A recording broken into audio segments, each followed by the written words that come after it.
MoneyWeb at midday for all your up-to-date stories.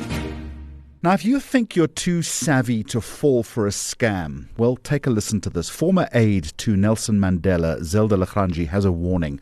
The author and speaker says she lost 6,000 rand after a convincing caller posing as a Vodacom agent told her she'd won an iPhone, grocery vouchers and cash. She says the operation sounded legitimate, right down to the call centre environment, but she also admits she's furious with herself for falling for it. And she's now speaking publicly because she says she doesn't want others making the same mistake. Zelda, a very warm welcome to you, and you say you should have known better. In the first instance, what made you believe them? Well, firstly, that they had my name and my number, because the number, I've never received spam calls on this number. And then immediately the guy tells me, this call is recorded. So he uses all the right language. Then he goes over and he says that, remember, Vodacom will never ask for your personal details. So he's so sophisticated. He is so eloquent in his speech that you believe, that this person is for real.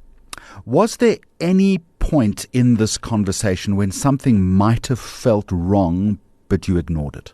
Well, the fact that I picked up the phone, that's where you should actually start. I mean, it's not great to admit that you've been so stupid, but as you say, I want people to know that, when you answer a call, be polite, because I also feel sorry for people in call centers because they have to deal with rude people all day. But it's so, our society is in such a state that you can't trust people anymore.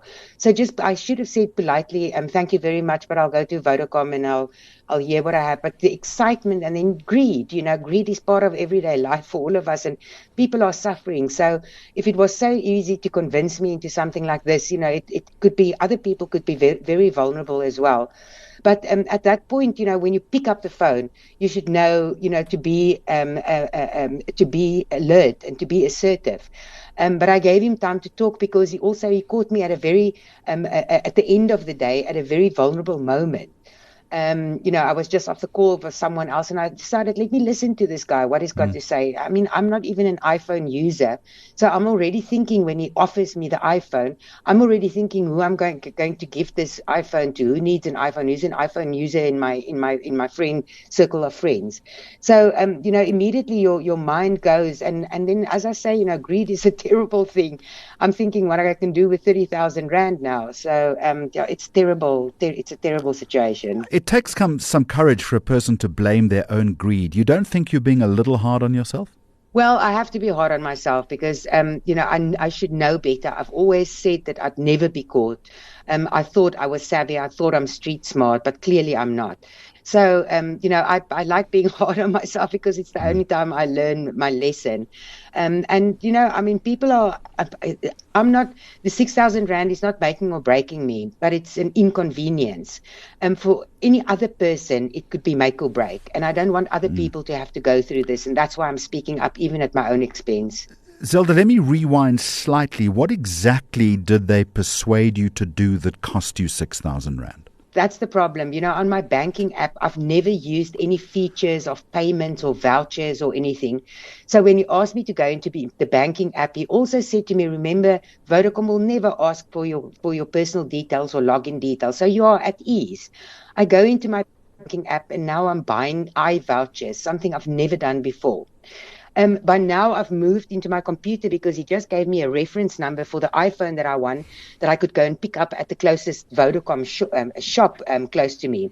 And he knows exactly where I should pick up this phone. So again, it completely puts you at ease. And then I'm into my banking app and he says I must buy these vouchers, and I buy the vouchers. And then he asked for a reference number. As I've never used this feature, I quite comfortably gave him the reference number. And then as I sit in front of my computer, because now I'm writing down stuff, I get 2 emails from my bank to say that these vouchers, have been allocated to me. So I don't think the money has left my account now. And then when he went over to the e-wallet, which I have used before, he asked me to enter someone else's cell phone number for e-wallet. And I said, no, wait. I've used this before. This is not how it's supposed to be. By then I suspected, there's something wrong here. But then the pressure, I don't panic well. That's my other thing. I know I don't panic well. So now he's putting pressure on me. Ma'am, the system is running. And if we got the call now, we can't, the money won't be paid to you. And we have to start the process all over and you lose the whole deal. And so now I'm anxious as well. So I give him the e-wallet reference as well. And then I realized, because then I get a notification from my bank that this money has been, is out of my account.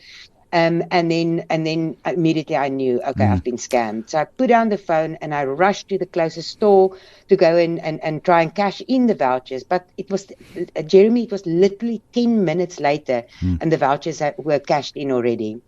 Do you think, Zelda, the banking system should have stopped this sooner? You do say your bank did pick up suspicious activity towards the end of this. I don't know how they would know. I don't know because on any given day you can go onto your banking app and do stuff. But I don't know how they would know if a person from a new number calls, because they change numbers also all the time. So I don't know what the solution is. Late charges. I opened a case at the police station, and hopefully, if enough people complain about the situation, because you can see on my initial Facebook page, there's really hundreds and thousands of people that's been scammed. So if we all late charges, the police can't ignore it because these people need to be caught. Do you think there is a responsibility that telecom companies have when criminals impersonate their brand so convincingly? I also think so. That's why I reported it immediately with Vodacom. And the Vodacom actually responded. There's a website on which you can report it. And Vodacom responded immediately and gave me also their case number. And the next day they blocked the numbers already. So I tried to call them and the numbers were disconnected. So I do think, if because it seems that the Vodacom scam is a thing that happens these days. And if they work together with the police and together with the bank, surely they should be able to trace these people and catch them. Has this changed the way that you trust legitimate banks, retailers and call centers? Yeah, now it's a whole new different thing for me. I don't answer calls. I'm not good at answering my phone as it is. But yesterday, someone called from a call center, a company I use, and I said, I'm sorry, I'll go to the shop or the company if I need anything. I'm sorry, I'm not interested. And I feel sorry for the call center people because they have to deal, with the consequences of all of this, not being trusted and people being rude to them. So, but definitely I'll be, I won't answer phones and I'm not winning anything. I don't often win, or I've never won anything in my life. So this was too good to be true. And how the saying goes, if it's too good to be true, it is. Precisely. Zelda Lagrange, thank you very much indeed. Appreciate your time.